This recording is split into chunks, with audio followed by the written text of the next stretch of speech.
कलियुगात पिठापूर, आंध्र प्रदेश येथे राहणाऱ्या अप्पलराज आणि सुमती राणी या दोन ब्राह्मण दाम्पत्यांच्या पोटी श्रीपाद श्रीवल्लभ यांनी जन्म घेतला.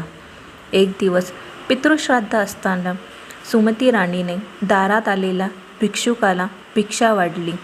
त्या भिक्षुकाने तिला तुझी मनोकामना पूर्ण होईल असा आशीर्वाद मागण्यास सांगितले आणि सुमती राणीने त्यांना तुम्हीच माझ्या पोटी पुत्र म्हणून जन्म घ्यावा असा आशीर्वाद मागितला. ते भिक्षुक नव्हते, तर ते प्रत्यक्षात साक्षात श्री भगवान दत्तात्रय होते आणि त्यांनी त्यांना तथास्तु म्हणून आशीर्वाद दिला. भगवान श्री दत्तात्रयांनी श्रीपाद श्रीवल्लभ म्हणून अप्पलराज राजा आणि सुमती राणी यांच्या इथे जन्म घेतला. ते नेहमी आपले आजोबा बापानाचार्यलू म्हणजेच सुमती राणीचे वडील यांच्या घरीच असत. ते नेहमी आपल्या आजोबांसोबतच राहत असत.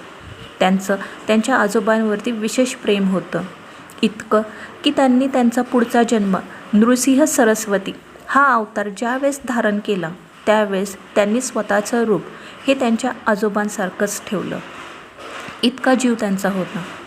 तसेच श्रीपाद श्रीवल्लभांनी लिहिलेला सिद्धमंगल स्तोत्र याचंसुद्धा पठण केल्याने अनेक आपल्या मनोकामना पूर्ण होतात. जे अनिष्ट असतं ते टळून जातं.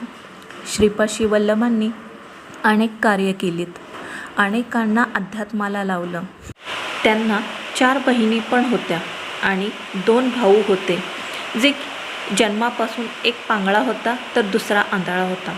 त्यांनासुद्धा आपल्या अमृतदृष्टीने बरं केलं होतं. असं ह्या श्रीपाद श्रीवल्लभांचं चरित्र त्यांचे समकालीन असलेले शंकर भट्ट यांनी श्रीपाद श्रीवल्लभ चरित्र असं लिहून ठेवलेलं आहे.